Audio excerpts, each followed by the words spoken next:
Good morning. Welcome to our career intern breakfast put on by the Cassuth County and Palo Alto County Economic Development Corporations. I'd like to thank everybody for coming this morning. I'd also like to thank the businesses for donating gifts and being involved with the program. We have a nice crowd here this morning. A nice crowd to get around, got plenty of room. And I'm glad you're all networking a little bit together and learning a little bit about each other. And hope you have a great summer and a great internship. May we have the interns rise and be recognized. So let's give them a big hand.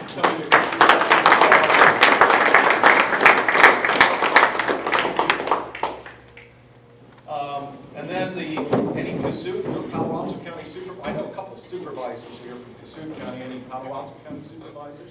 There's one over there. Could you rise and be recognized? Kyle Stecker, Carter Knapp. Anybody else? Kyle Stecker, Carter Knapp. Yep. They're both here. Would you like to rise? We just did. Oh, sorry. So, interns, make sure you look at your folders. You have that blank data sheet in there. And make sure that you complete that before the end of today's breakfast. And if you don't know what that is, it's this sheet here. But fill that out and return that to the people at the desk, table there. And the next thing I have is the most important thing for you today, and that's our speaker. Allison Van Otterloo received her bachelor and master's degree in accounting from the University of Northern Iowa, then earned her certified public accountant designation in 2005, then continued on to various other certifications. She was employed with Ernst & Young as an auditor, then with Hydrogen Engine Center as a financial controller before working at Pharmacists Mutual in 2008. After holding 2 vice president positions, she was named senior vice president underwriting in March of 2021. So please join me in welcoming Allison Van Otterloo. Thanks, Bob. The other little tidbit that Maureen would just die if I didn't share is that I was the very first intern in the Cassuth County intern program back in like 2000, right? Yeah, we're actually celebrating 25 years of our intern program. Okay, so it must have been 99. Yeah. Okay, all right, that very first time, I guess it was. All right. I'm excited to be here with you today to talk about something I love to talk about, emotional intelligence. I started talking about this back in, I think it was 2016.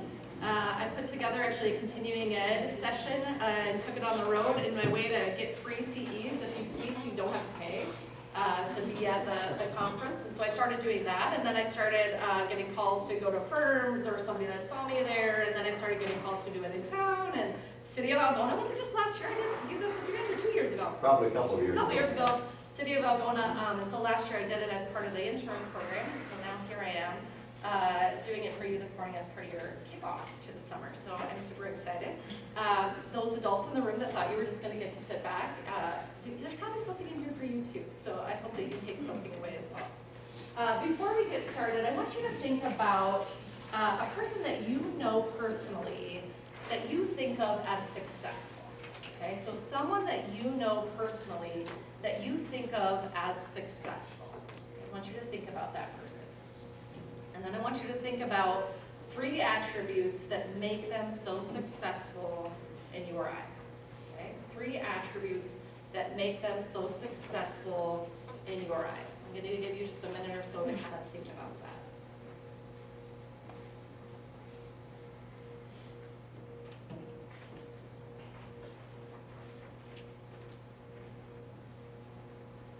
I'm guessing that the things you listed weren't things like they know the regulatory environment in your industry really well, or they know the tax code really, really well, or they know marketing concepts really, really well. I'm guessing those are not things that came to your mind. I'm guessing it was more things like this. They handle confrontation very well. They handle stress very well. They can be trusted. They handle change. They're good decision makers. Those types of things. Those are all part of what we call emotional intelligence. Oftentimes, those that are high performers are also high in EQ, or emotional intelligence. In fact, they make about 30,000 more on average than those that are low in EQ. How many of you would love to make 30,000 more just by being better in some soft skills? Right? Yeah, I'd be okay with that. The good news is it's a learned skill. It's something we can all work on and get better. It's not something you were born with and can't do. So that's what we're going to work on today. I'm going to teach you some skills to help you get higher in your emotional intelligence. Why talk about emotional intelligence? What are the benefits? Here's some of them. Just improved decision-making, better communication, less stress. And that might seem odd, but you'll understand that by the end of this when I tell you a lot of different stories. Increased personal well-being, increased leadership, improved relationships, better teamwork, better collaboration. The list goes on and on of all the benefits of emotional intelligence. So EQ starts in the brain, and we are actually hardwired for things to go bad. Okay, we see and we hear things that enters our brain here in the back. We feel first, and then we think. So we are actually hardwired to have an emotional reaction to everything that we see in here, and that's what causes the problem. Because our emotions take over before we even have the opportunity to think, and oftentimes we end up in this fight or flight stage. That's why you walk away from a conversation thinking, why did I say that? Or why didn't I say this? Why couldn't I think of it? Well, because your brain can't think. That emotional part of your brain takes over and you're not able to think. So we have to be able to counteract this. In order to do that, we have to know where our emotions come from. So here's what we're going to work on. When it matters most, our emotions kick in. We often do our worst, but we feel like we're doing the right thing.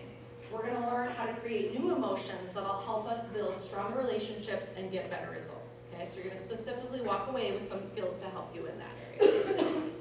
So we're going to do a lot of activities actually during this session, so hopefully you're ready to talk with each other.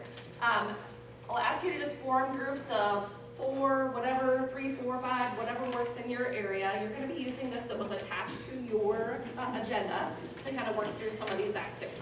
Okay, so you're on part 1 of the most difficult person exercise.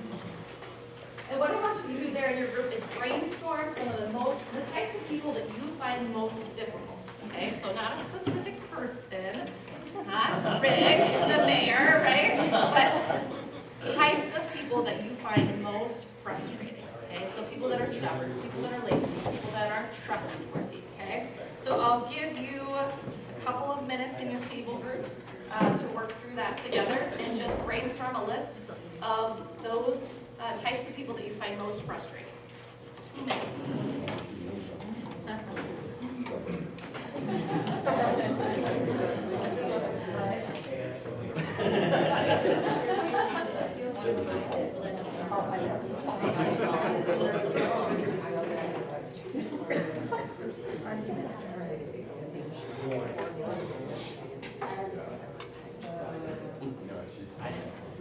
I would agree.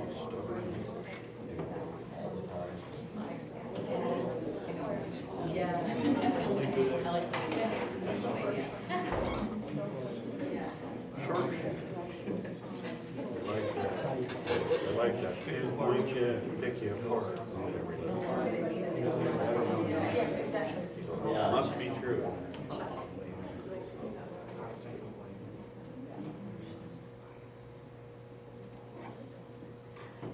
Always have to be right.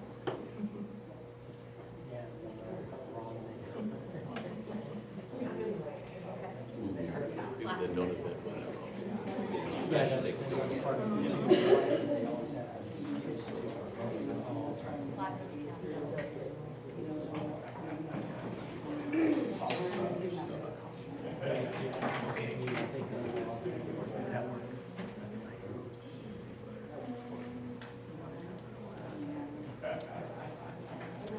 Where you guys done together on the county?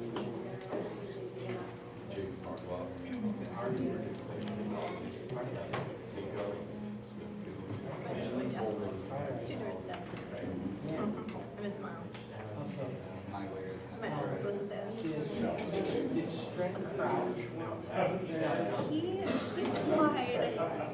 and we ended up having Elijah come. He's in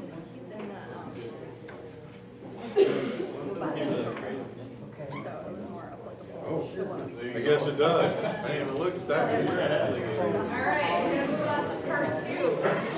So part 2 is choose one of those difficult types of people and give them a creative name.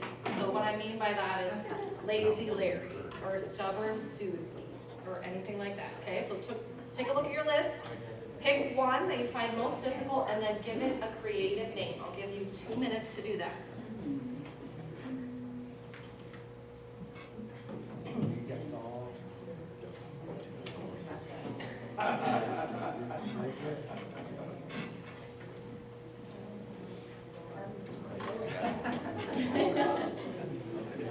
For the Bible, you're not.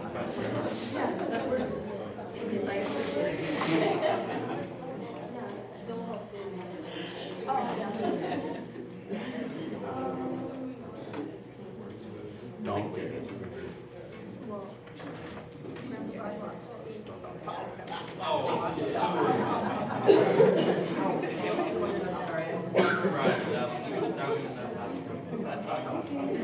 All right, it's a family show.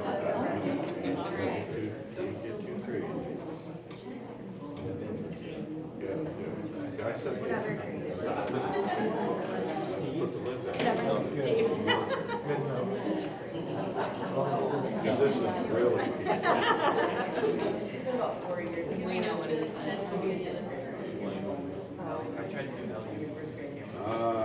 Not one that most people are familiar with. Liz Radicott.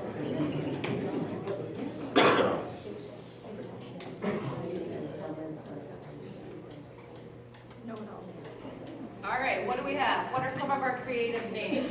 What do you guys have back over there? Indecisive Izzy. Indecisive Izzy. Very good. Violet, what'd you have?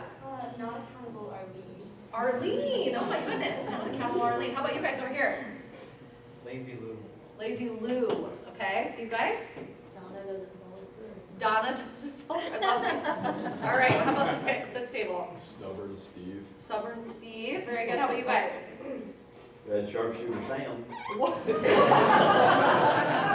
All right, awesome. Guys, I don't think I've heard any of those. That's amazing over all the years. Okay, part 3. Now describe the things that that person does that makes them so difficult. So the person that you chose, the one you chose to, I can't even remember all of them now, that you chose to focus on, just start listing out what is it that they do that makes them so difficult. Okay, I'll give you 2 minutes to do that in your group.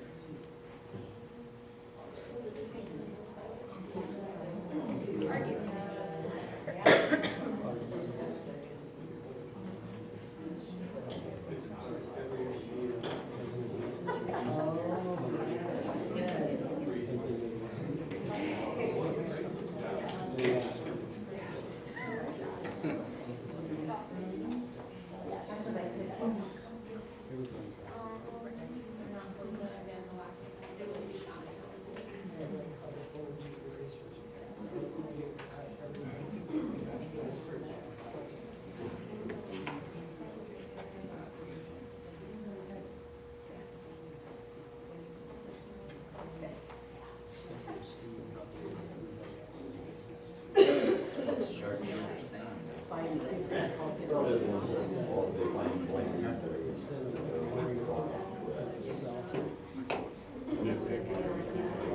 Read it on the internet, so I don't know.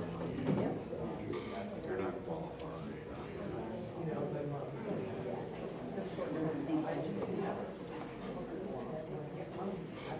Everybody else.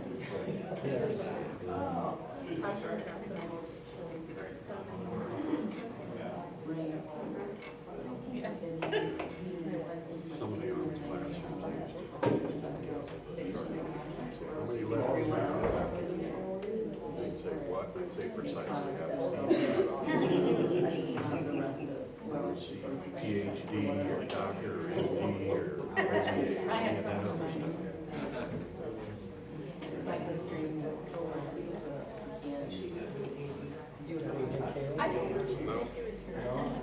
Oh, that really gets tight there. Start talking weapons and small. We'll find the poster child on what not to do. All right, you got your list? Okay, we're gonna come back to that. All right. Now I want you to think about something. It's 4:30 on a Friday, and you receive a voicemail from your boss that says, I need to see you first thing Monday morning. Okay? How does that make you feel? What do you think?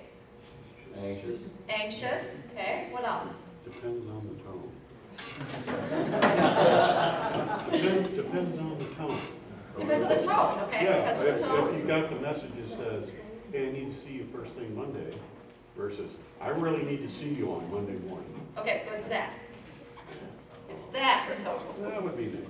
Okay, so we got negative, we're anxious, what else? Nervous, is anybody excited? No, okay. All I gave you was a few words, right? We added some tone, we added some color to it. Why are we nervous? Why are we anxious? Why are we scared? We only heard a few words. Afraid something went wrong. We're afraid something went wrong, right? Yeah, now we're like thinking through, oh my gosh, what did I do this week? Oh yeah, that's probably that meeting where I didn't do the thing I was supposed to do, right? And we've got all these stories going in our head. You see how quickly emotions take over and we start kind of creating these assumptions so there's stories that happen. So here's the message Monday morning, okay? You come in, I'm your boss, and here's what I say to you. You know what your problem is? You think you know everything, but you don't. And now you come in here with that deer in the headlights eyes, and I am fresh out of sympathy for you. Okay? How did I make you feel? Put them on defensive. Defensive, hurt, angry. What else? How did I make you feel?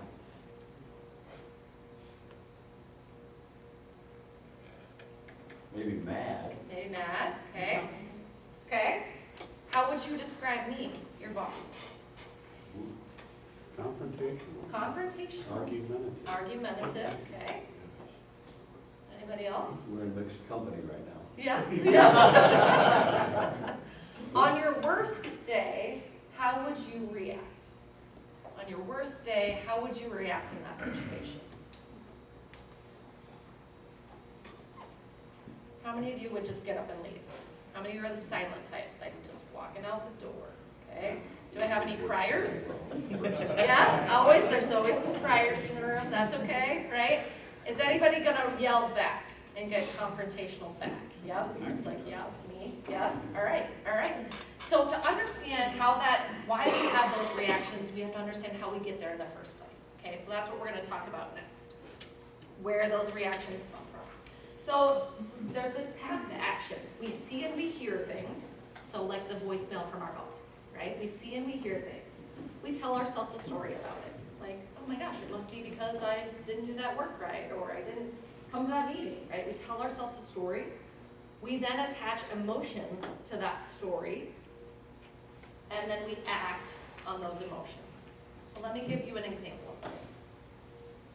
You're working on a report, and your manager checks up on you 3 times in 1 hour, offering suggestions. What story might you tell yourself? Doesn't trust me. Manager likes to micromanage. Being micromanaged, right? Anybody else? Okay. You decide that your manager is questioning your capabilities. She doesn't believe you can complete the task on your own. She thinks you are incompetent. How does that make you feel?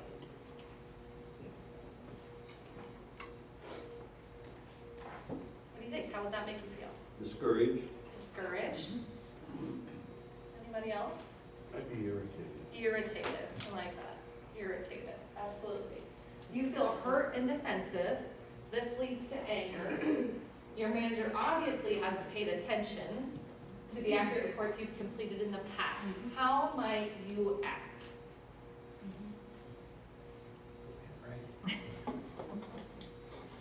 How might you act, given that fact pattern?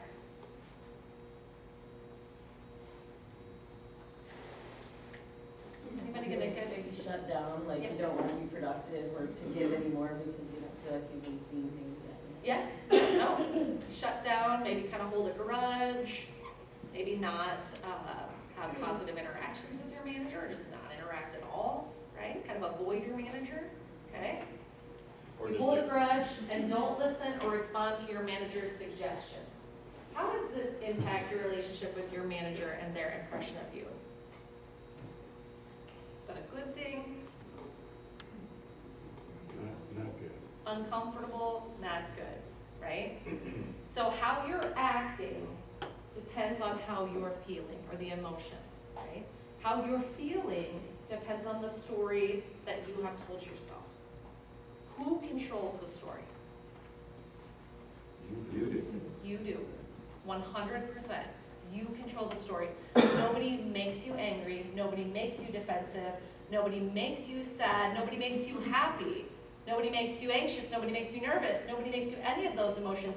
You do, because you control the story. And that's the key right there. And for the rest of this time, we're going to talk about how do you do that. But I'm going to tell you a story about some situations that I've had at work that just highlight this. So I had an employee come to me. She was having some issues with her boss, okay, so her senior vice president. And she felt like he didn't trust her. She had sent him an email with some questions, right? And he responded with, "Why would you ask me that?" Okay, so that was his response. Just those few words. Why would you ask me that? And so I said, okay, well, how does that make you feel? Well, I'm frustrated, I'm angry, I'm disappointed. Okay, well, how do you want to respond? Well, I want to either respond with a snarky remark or just not respond at all. I said, okay, that's fair. What if what he meant by why did you ask me those questions? What if what he meant was, why did you ask me those questions? You've got this. You know what you're doing. Why did you ask me those questions? What if that's what he meant, right? And she started crying and said, Allison, that's not true. That's not what's happening here. And I said, well, that's fine. That's fine. But you can choose which story you're going to believe right now. And I just kind of walked away. Your version or mine, you choose. And I just kind of left it at that. And later in the day, I got an email from that employee that said, I changed my story, ... And I read down, she had responded back with, you're right, I know how to proceed. I don't know why I asked those questions. I'm going to do A, B, C, D. Let me know if you think different, right? And he responded back with, absolutely, I knew that you knew how to handle this. Way to go, right? So had she not changed her story and responded in a different way, what would have happened? She would have never known that, right? That he actually had total confidence in her. So by changing her story, she changed her emotions, which changed how she wanted to respond and react. And it's as simple as that. It's as simple as a mind shift. Okay?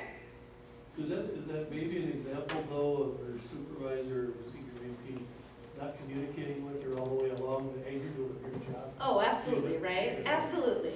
And I think as we're on the other end of things, you have to think about that too. Like, knowing that people create stories, you have to over-communicate. So I always tell people, if you leave a gap in communication, humans by nature will fill it with the worst possible thing, right? That's just what we do, right? That is what we do. So if you leave a gap in communication or leave things unsaid or leave things unclear, the natural response, it doesn't make anybody bad or a bad employee or a bad person, that is the way we are wired. The natural response is to fill it with the worst possible thing, okay? So yes, absolutely, if you're on the other end, being an over-communicator, maybe adding a few more words to that email, not just why would you ask me those questions, is definitely a good way to go, right? So absolutely, absolutely. So here's what happens, right? We guess. We don't really know, we guess. We try to figure out what's going on, we judge, which leads to feeling, and then finally to action, okay? We do it really quickly. Sometimes we don't even notice what's happening, right? We just kind of make these assumptions, it happens really fast. And we are our own worst enemy. We jump to the most negative thing that can possibly be happening. There's also the downward spiral. So we often act in a way that fulfills the story that we're worried about. I'll give you an example of that. So I had an employee that came into my office and she said, my boss doesn't value me. And I said, okay, well, what specifically has your boss done to make you feel like they don't value you? Because I'm trying to get her back to that see and the hear things. What has happened that has made you come to this conclusion, right? So what specifically happened? Well, there was a vendor in the office and they didn't invite me to any of the meetings. Okay, so how have you been acting since then? Well, I haven't been participating in meetings and I haven't really been talking to my team at all. So you've been acting in a way that's not valuable, but you're worried about your manager not seeing you as valuable. You see how sometimes we actually act in a way that fulfills what we're worried about, so we can end up in this downward spiral as well when we make these judgments and conclusions. So the key is to cut off those unhealthy emotions. Stop making the conclusions and the assumptions. Just go ask. What do you mean by that email? Hey, I wasn't sure what you meant by that. What do you mean by it? When you're not sure, go ask. Go have that difficult conversation, right? So stop making the assumptions. I call this the habit of generous assumptions. And if you take anything away from this, this is the point I want you to take, because this is life-changing right here, the habit of generous assumptions. So when something happens, Susie didn't say hi to me this morning in the hallway. What happened? The habit of generous assumptions will be, what is the most generous assumption I can make right now about Susie? You know, maybe Susie had a bad morning. Maybe her kids didn't get ready, or maybe something happened yesterday and I'm not sure of it. Maybe I'll just go check on Susie, right? So the habit of generous assumptions is to grab that story. What's the most generous assumption I can make right now? That's the story I'm going to go with, which will then drive my emotions and my reactions until I know different, right? It's not being naive, it's controlling your emotions, which will then control your actions. So the habit of generous assumptions. Whatever you see and hear, think about, what's the most generous assumption I can make right now about this person or this situation? And then go with that to control your emotions. And go have a conversation or whatever it is that you need to do to understand what's really going on. But that will control your emotions, which will then control your actions. Okay, the habit of generous assumptions. So stop telling and believing your story. Retrace to what did you specifically see and hear? What happened? And what else might be going on? So I assume that Susie didn't say hi to me because she's mad at, I didn't invite her to that meeting last week. But what else might be going on? What's the most generous assumption I can make about Susie? And then maybe I'm just either gonna just brush it off, or I'm gonna go check on her later today. Hey, you wanna go for a walk? And I can just check on Susie. Hey, you didn't say hi. I'm just worried, are you okay?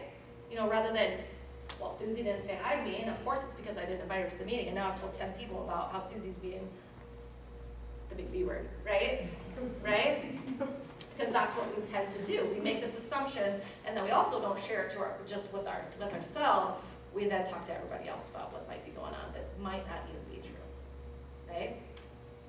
I had an employee in my office, this happened just last week, and she was having some issues with another coworker. And this is, again, a situation where I don't feel like they value me. And when I said, what specifically happened that made you feel that way? Because I'm trying to get them back to that see and hear, right? They're at the story part, and now they're emotional about it, right? So I'm trying to, what happened that made you feel that way? I can't really think of anything specifically, is what she said to me. I can't really think of anything specifically. I'm like, well, okay, think about it, and then let's talk about what else might be going on. And the next day, she must have run into that same employee, and she said, Allison, did you talk to Brian? Because he was totally different today. Like, no, I didn't talk to Brian. You just changed your mind about what might be going on, so you saw it differently. So controlling that story controls your emotions, which then controls how you react and respond to the situations around you, okay? I'm gonna ask you a philosophical question, and then I'm gonna have you discuss it in your groups, okay? I want you to first think about a situation or a person that left you very frustrated. So maybe it's somebody you work with, maybe it's a parent, maybe it's a friend, maybe it's a coach, a person or a situation that left you very frustrated. Okay, and I'm gonna ask you this question, I want you to discuss it. I'll give you just a minute in your groups. Do you believe that people do the best that they can with the skills that they have? Do you believe that people do the best that they can with the skills that they have? Okay, I'm gonna give you a minute to discuss that in your groups. Do you believe, think about that person that left you frustrated, right? Do you believe that people do the best that they can given the skills that they have?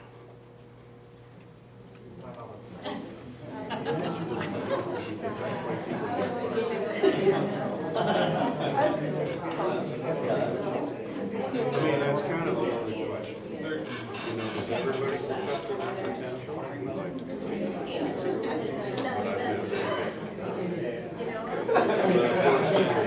You know, I see the potential in an individual because they see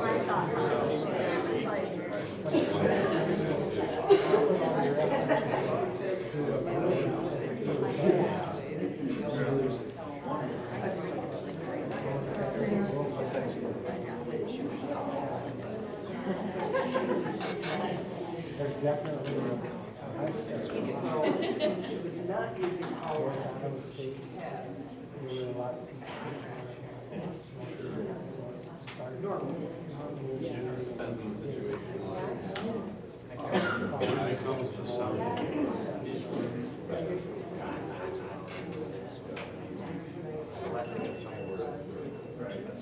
All right, what do you think? Do people do the best that they can given the skills that they have? Okay, so no chicks, no over here.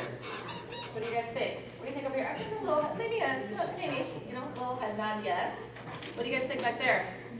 I think it's sometimes. Sometimes. Depending on the situation. Sometimes. What do you guys think back there? Successful people do. Successful people do. Okay. All right. I'm going to tell you, I don't know the right answer to that question. But I'm going to tell you, life is easier if you believe that they do. Life is easier if you believe that people do the best that they can given the skills that they have. That's the habit of generous assumptions, right?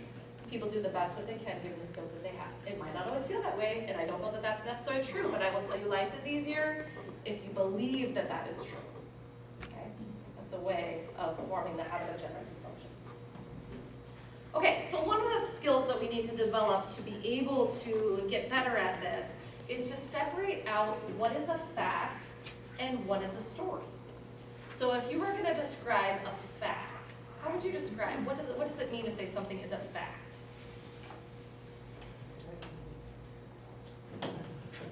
Undeniable. Undeniable, I heard, okay, undeniable, okay?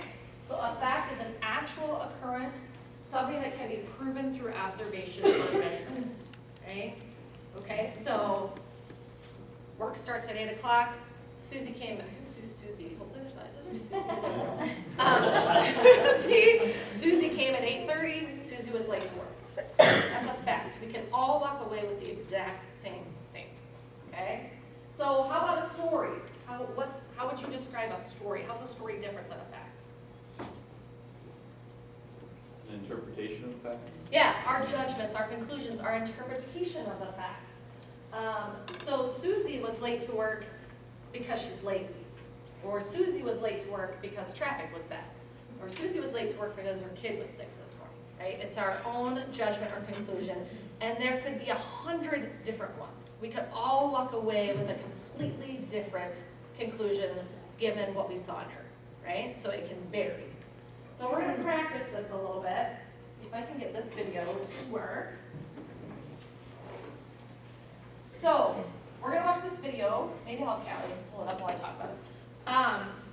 Michael is the gentleman in the video. You're going to know who Michael is. He is your friend. Okay? He is your friend, and he has asked for some feedback on how he deals with clients. Okay? So on you're down here in Jurassic Sales Call exercise. Just as you watch it, just jot down. You're going to get time in your groups too to talk about it. But if you are Michael's friend, what specific feedback might you give him about this interaction? Okay? So what specific feedback might you give him? Yeah. Well, thanks for agreeing to meet with us about your storage needs. I brought a junior sales associate with me today. This is Michael. Nice to meet you. You too. Well, I've looked at your proposal, and I have to say, I'm very interested. Well, that's great. As I've had a chance to review your backup infrastructure, and I don't want to be too critical here, but your platform is from when? The Jurassic era? Thank you, Michael.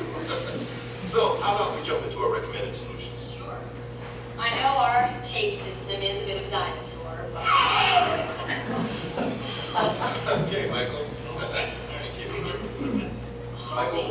That our... Yes, Michael. Michael.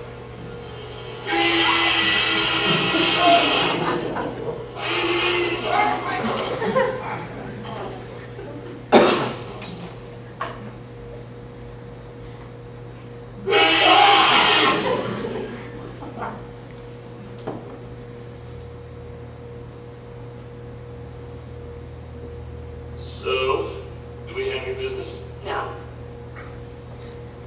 Facing a crucial conversation. Vital smarts. All right, so in your groups, I'll give you a couple minutes. What feedback would you give your friend Michael? You're all sitting like, that's not my friend, right? So what feedback would you give Michael? Okay, I'll give you a couple minutes to talk about that.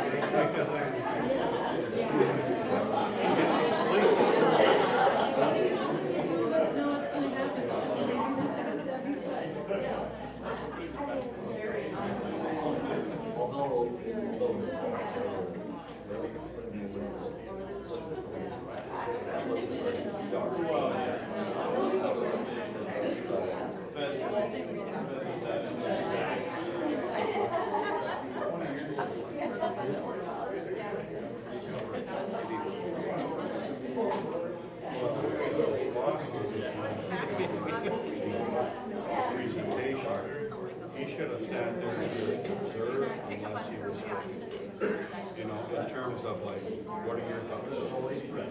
Because he was leading and selling and discussing potential budgets. Yeah. To get overanimated and start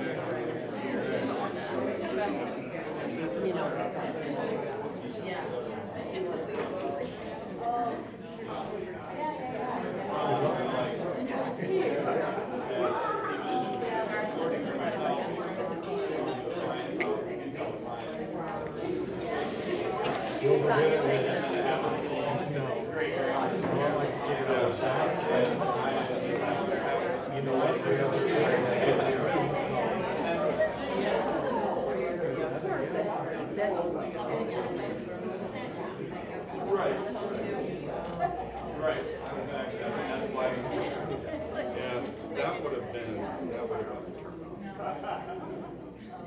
You know, maybe say, hey, your platform could stand to be updated. It looks like it's been used for quite a while. We can help you with it.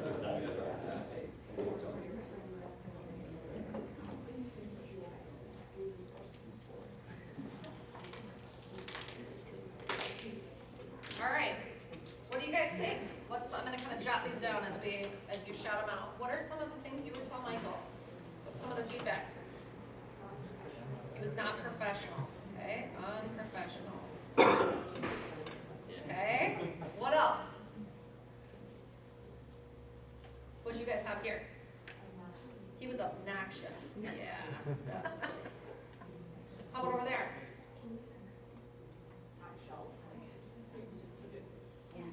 Way beyond, okay? Top shelf. Okay. What about the middle group there, Jeff's group? Or was that the same?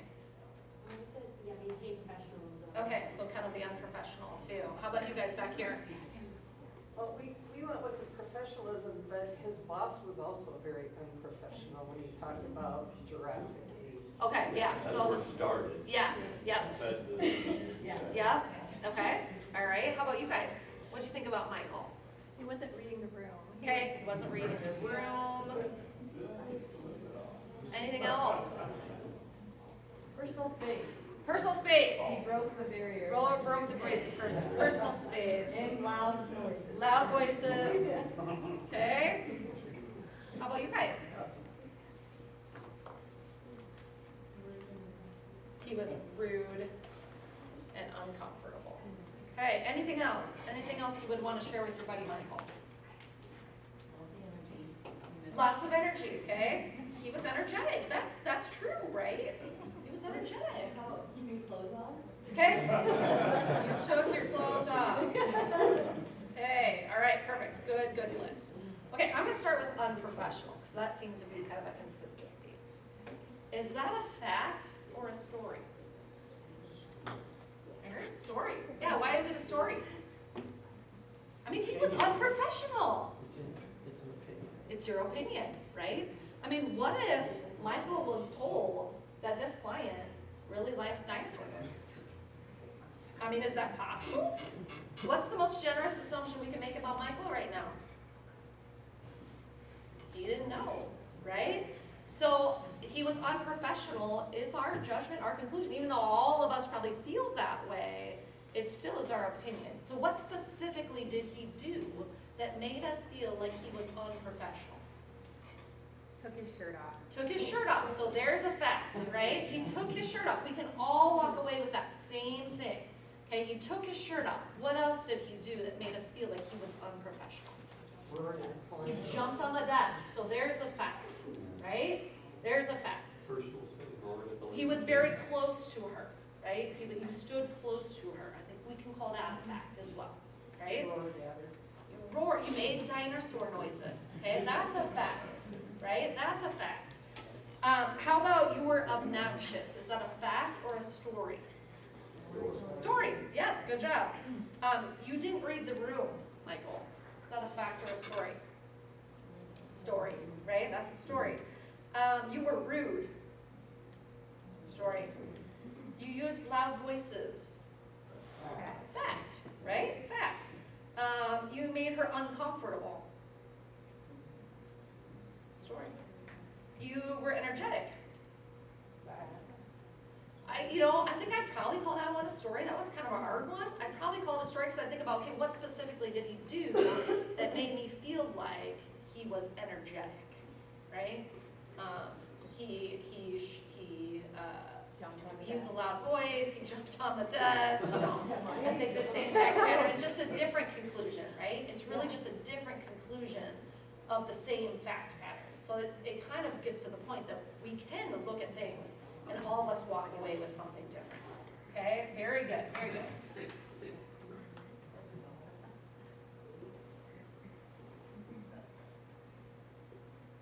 Okay, so what's the point? The point is we tend to believe that our stories are facts, right? No, Allison, Michael was unprofessional. Well, we can probably all walk away with that, but that was still our story. You have to think about what else might be going on that could be creating this. And then that will lead to a much better conversation with Michael. Because if I was Michael's boss, right, you could walk away from there like totally frustrated, angry, you just lost this business, right? And you fire Michael on the spot or you yell at Michael or whatever, versus, hey Michael, I noticed that you took your shirt off, you made dinosaur noises, you jumped on the desk. This makes me feel like, you were a little bit unprofessional in there. Can you help me understand what's going on? It's a totally different conversation to understand what might be happening and then make a better decision about what your next action might be than just jumping in all emotional. Does that make sense? All right. So I'm going to give you a little bit of an example of me. So this was before I had been in these classes, right? So my husband was coaching football at the time. We had 4 little kids, like little kids, right? Baby, probably my oldest was like 8 maybe, down to 4 kids, down to baby. And during football season, I'm basically by myself, right? Basically a single parent at that time. Except on Wednesday nights, because what happens on Wednesday nights in Algona? Church night, right? So practice gets done early, and that's like my night to maybe just like go to the grocery store by myself, or like actually shower, or just like those things that moms with little kids really enjoy, right? To be able to do. And so there was a Wednesday night that he didn't come home after practice, right? He didn't come home after practice. What stories do you think I told myself? What was more important? Yeah. All these other things are way more important than me. Okay? What else? What stories do you think I told myself? Slaying a dish somewhere. I wasn't that kind. Yeah. How do you think that made me feel? So I, felt like all these other things were more important. I wasn't priority. The kids were not a priority. How do you think that made me feel? He doesn't care. Yeah, he doesn't care, right? So that led to just anger, disappointment, all those emotions, right? So how do you think I acted based on those emotions? I'm more the silent type. Oh yeah, cold shoulder for like 2 hard weeks because I barely saw the guy, so I had to extend it for a while, right? Until he finally said, "What is wrong with you?" And I said, "Let me tell you what is wrong with me," But during those 2 weeks, do you think that I suffered? Do you think my work suffered? Do you think my kids suffered? Do you think my husband suffered? Right? And when we finally talked about it, he's like, "Well, the head coach's grandpa died, and I had to finish up everything, and then I went with him for a little while. Oh, right? Oh, okay, had I just asked about it, 2 weeks prior, I could have avoided all of that. And if I would have been better at controlling that story and controlling my emotions, we could have just sat down and had a really fine conversation without any type of emotional blow up, right?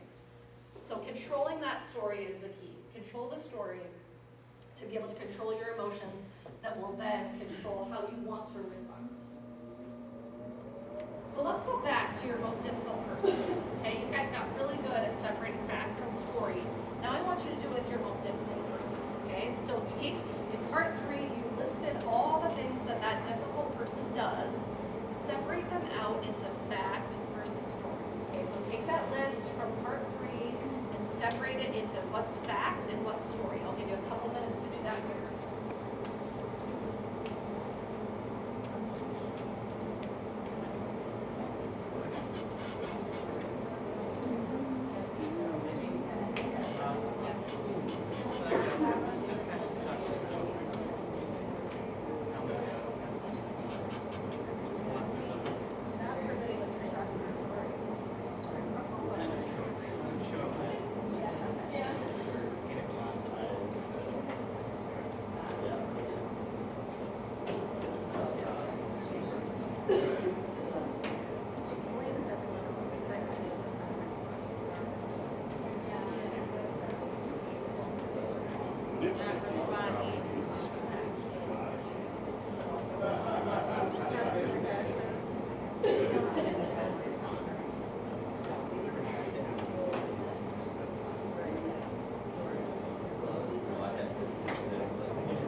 Walk yourself back. What specifically did I see in here? What else could be going on? What's the generous assumption I can make? And now do I need to go have a conversation, or am I feeling okay and I'm not going to worry about it? One of the best questions I ever received teaching this class was actually a group of high school kids. And the girl raised her hand and said, what's the difference between being naive and giving generous assumptions? What do you guys think about that? What do you think is the difference of being naive and giving generous assumptions?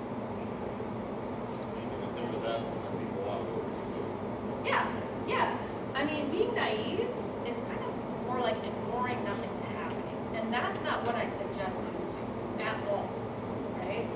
I suggest you think about what else could be happening and then decide, do I have a conversation that I need to have, and then step into that conversation with neutral emotions because you're gonna get much better results than if you step into that conversation with all these judgments and all these conclusions that have led to a really heightened emotion state.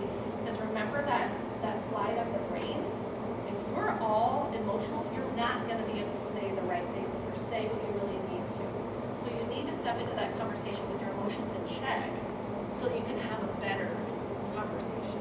Okay, so I'm not saying just ignore things. In fact, total contrary. Really analyze what you think is happening. Think about what other scenarios, generous assumptions, that will help you control your emotions, and then step into the conversation. And here's my secret for how to step into those conversations, okay? I call it your FSA. Fact, that's the F. Start with 2 or 3 facts. What specifically did you see in here that led to this assumption, okay?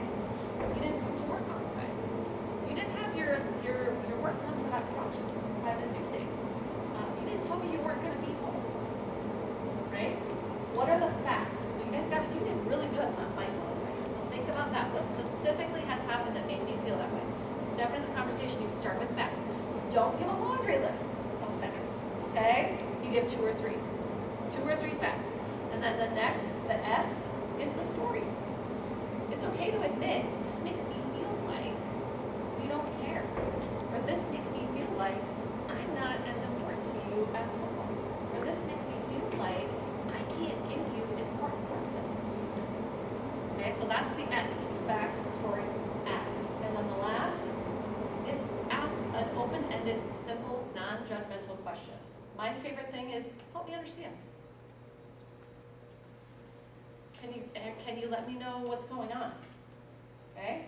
So fact, 2 or 3 facts. Story, this makes me feel like, and it's okay to admit it, right? This makes me feel like, help me understand. Or can you explain? Right? Simple, open-ended, non-judgmental question. And then, this is the hardest part, you listen. Okay? You listen with the intent to understand, not with the intent to respond. And that's where we also go wrong as humans oftentimes. So what I tell people is, you can ask clarifying questions, but that's about all you should say at the time. Is just ask clarifying questions to really understand, but you don't need to provide then your response. Okay, so FSA, fact, story, ask, and then listen with the intent to understand. Okay? We're going to talk about 3 clever stories. The reason I include this is just because this is what typically happens. So there are ones I want you to watch out for. Okay? These are 3 clever stories we often tell ourselves of what's going on. So a victim story. It's not my fault, right? I'm just innocent over here suffering. It's not my fault. I've done nothing wrong, right? Victim story. Villain story. It's all their fault. Of course they did this. I see this a lot, so I'm the head of underwriting at Pharmacists Mutual. Those of you that may not know what underwriting is, we're kind of the gatekeepers of who gets coverage and at what price and what terms. And so we work very closely with our sales partners, right? What do the salespeople want? They want us to write everything, right? At the cheapest price. Everything comes in the door, and my team's over here like stopping things from coming in the door. So they're constantly doing this and constantly telling villain stories about each other, right? Well, of course underwriting said no, because they don't want me to actually write anything. Well, that's not what we want, right? So constantly pointing fingers at each other of villain stories. Of course they did that. And then helpless stories. Well, there's nothing I can do. You know, I have no recourse here. There's nothing I can do. I have no actions. So I'm going to give you just a minute in your table groups to think about some examples of these. What are some examples that maybe you've seen of a victim story, a villain story, a helpless story, whether it be in your school, in your organizations, in your homes? I know my kids are really good at the helpless one, right? There's something I can do. Oh, no, there usually is, right? There usually is. So I'll give you just a couple minutes in your groups to just kind of talk through what are some examples that you've seen of each one of these types of stories.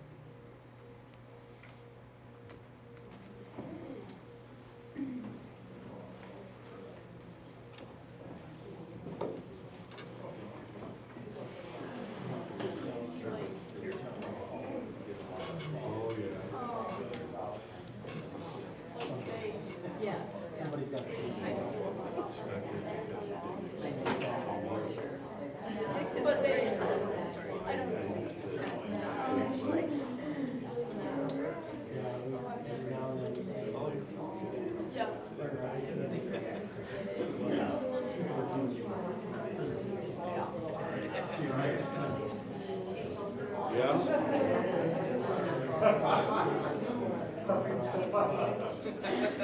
Those are challenges.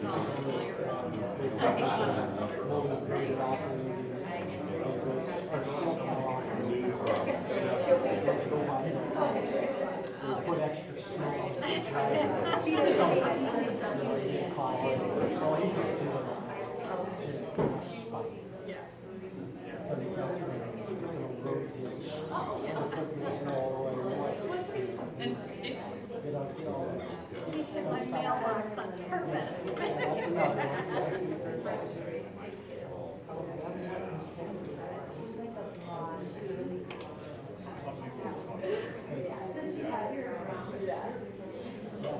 Yeah, being able to recognize that. If you want to find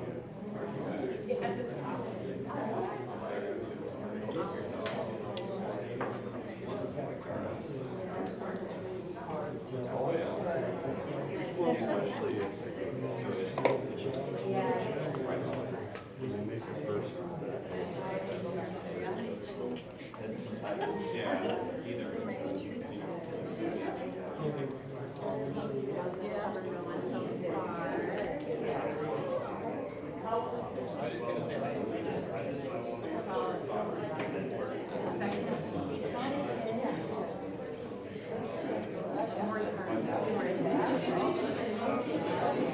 All right, what do you guys think? What's a good example of a victim story?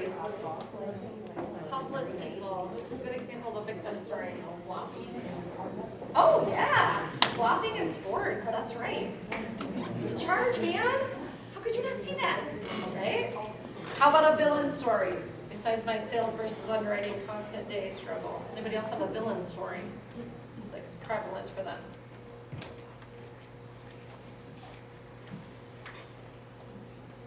Anybody have organizations where like they point to management, like of course management is doing this to just frustrate us? Sometimes we have employees that come up with really great stories about why the executive team is doing something or not doing something. I see that too. Anybody have any other villain situations? How about helpless? Any things, like examples of helpless stories? I think a lot of times Yeah. staff tend to like to blame management. Yeah. Common villain Yeah. stories. Yeah, absolutely. I think that's common, most organizations, I think, have that one. Yep. Anybody have an example of helpless?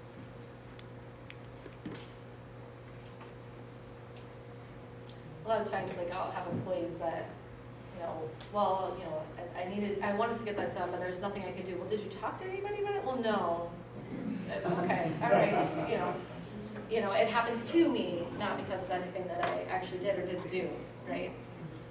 So if you do catch yourself in one of these clever stories, here's kind of how to get yourself out of it. And they say attack your stories with questions, okay?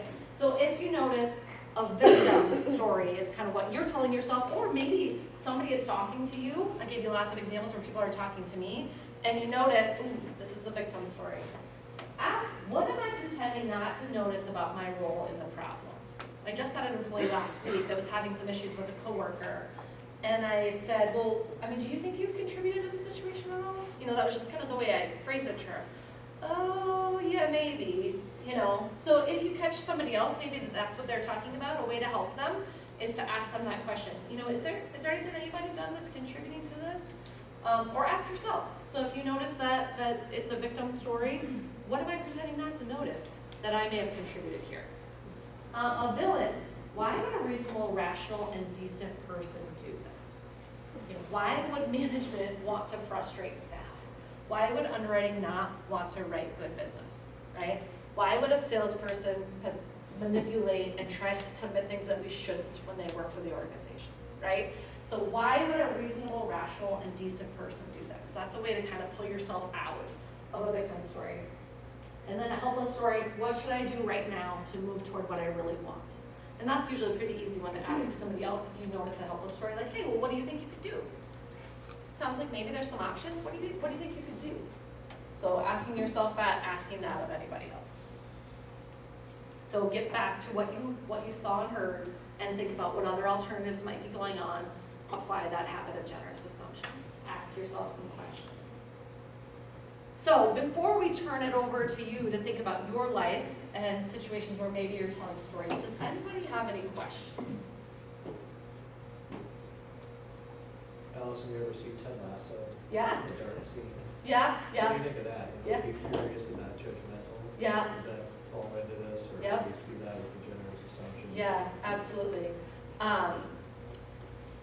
When I teach classes at Pharmacists Mutual or wherever, I have a couple of ground rules that I put on the wall. And one of them is be curious, not critical. You know, so asking questions, it doesn't mean that you have to agree with somebody. You know, it doesn't mean that you have to see eye to eye. I read this great article once that I use in a class where we talk more about the conversation side of things. And it talked about a difficulty with my sister. You know, my sister and I don't see eye to eye, we see the world differently, and the response was, how wonderful to have somebody in your life that can bring a different perspective. People who are different than us and have a different perspective or a different opinion can provide a lot of value if we allow them to. You know, seeing eye to eye isn't necessarily the goal, and not seeing eye to eye isn't necessarily a bad thing, but oftentimes we see it as something that's critical or something to be judged. But if we walk into things being more curious, that allows us to just ask questions and try to understand. Doesn't mean we have to agree. So yes, I totally agree. I love that scene. Should use that. Being curious over being judgmental, or curious over critical is what I say. Yeah, it's a really good point. Anybody else? Any other questions or comments or thoughts before I let you kind of think about your life? All right. So I want you to just think about you. You know, I always think it's good to walk away from a class to think about how you can apply it. And I've got, I think, a section on there for you to just kind of walk through these questions. Maybe, maybe not. Yes, at the end, self-reflection. So think about a relationship or a situation in your life where you feel frustrated right now.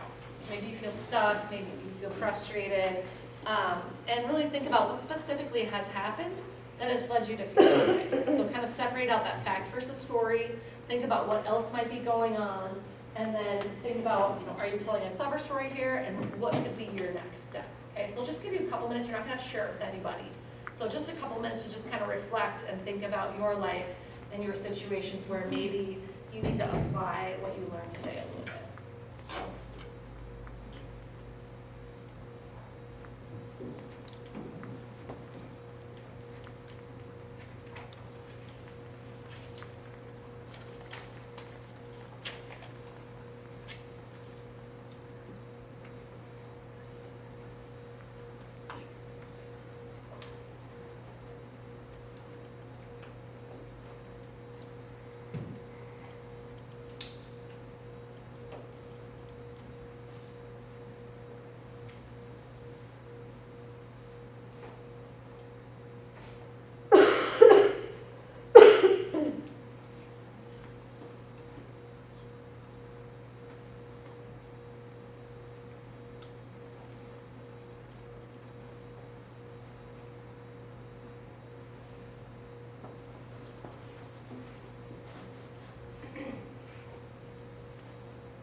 All right. Well, I hope that you took something away that you can apply and use from today. Interns, we're so excited for you to be here this summer. I hope you have a great summer. If anybody wants to get together to talk about something you have going on, or you're interested in accounting or business or pharmacy mutual or anything really, KCDC has my contact information. I'm happy lunch, coffee, whatever works for you. So if you need me, I'm here for a resource for you this summer. Just like I'm sure most of the professionals in town that are just excited to have you here and have you as part of our working community this summer. I think I'm going to turn it over to a couple of you to kind of run through what's going on with the intern program. Okay. Yeah, all right. Thank you, Al.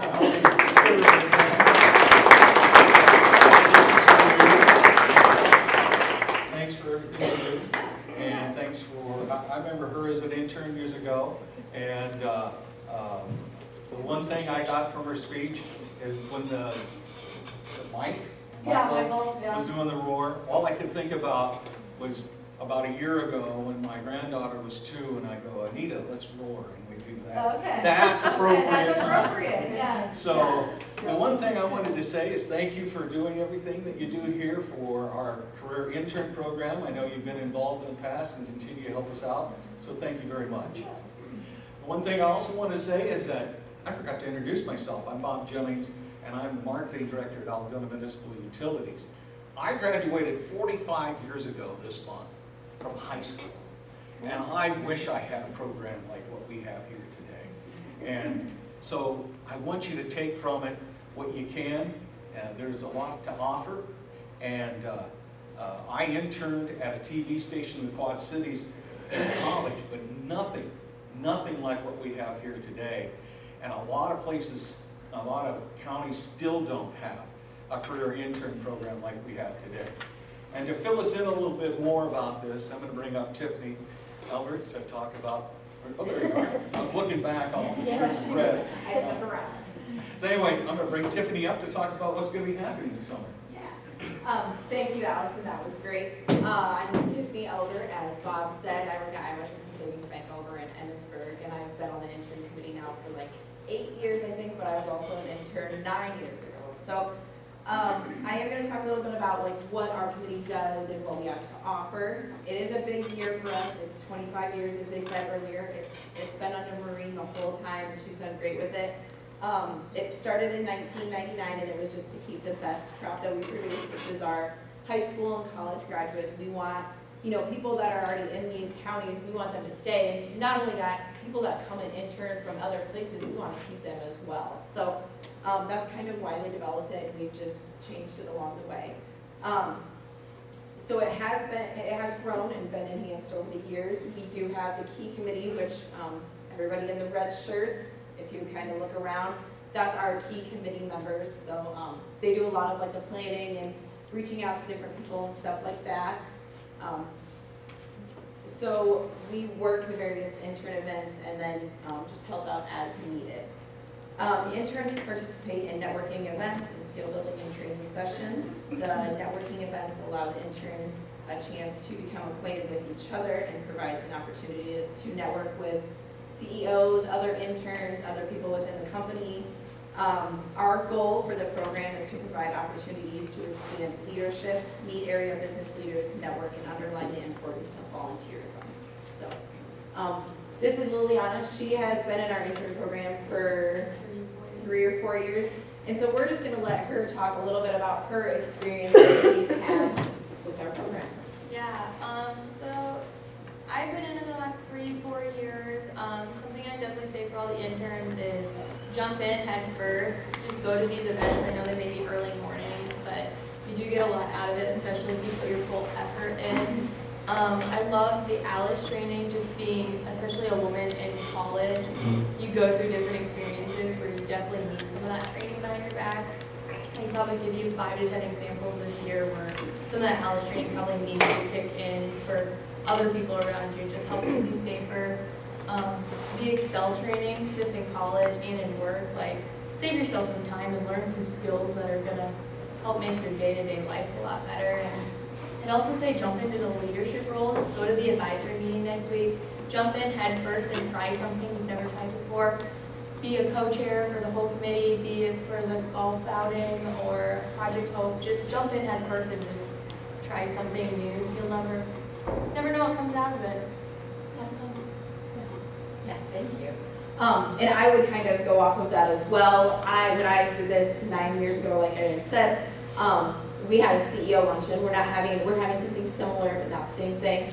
But I actually had an interview after it. I ended up staying where I interned at, but I also had another person reach out to me in the works, just because you use these things and you network and you talk to not only CEOs, but there's many other people within businesses that come to these different events that we hold. And so it's important just to throw yourself out there a little bit and talk to different people. With that being said, each of you should have gotten a folder when you walked in. And so that has a purple sheet. I don't know how much you looked at it, but this has like the different events that we are holding this summer. I always like to go to the Excel training myself. I usually learn something at it, and I use Excel every day with my work. So it's just something good to go to. The Manage Your Money is great. As a banker, I like to see a lot of people go to those types of things. So make sure you look this over and go to as many events as you can. And also, please, if you haven't already, complete this. It's the intern data sheet is what it's called. So if you would complete that and then get it to one of us so we have it for our files and records, it can get a hold of you if needed. And that goes to Brianna in the back, right? Yep. Okay. And then there's also, when you're done, what we're going to have you do is go over to this table where you see there's some sheets standing up. We're going to have you sign up for different events that you think you want to attend or whatever. And a couple of us will be over there describing kind of what they are if you have any questions about that. I do want to note that our first intern session is an intern advisory meeting, and that's June 4th at 7 a.m., and that's just at our office in town. The second intern session is Seeking Professional Growth, which is June 11th at 7 a.m. as well. With that, I think that kind of wraps things up. We are going to do a drawing, is that correct? We are interns, so we have your names in this box. And thank you, Tiffany. So what we'd like to do, we've got some great door prizes here from businesses that have donated items. So if you would like to draw some intern names. And do you want to do it? Absolutely. We need 4 names.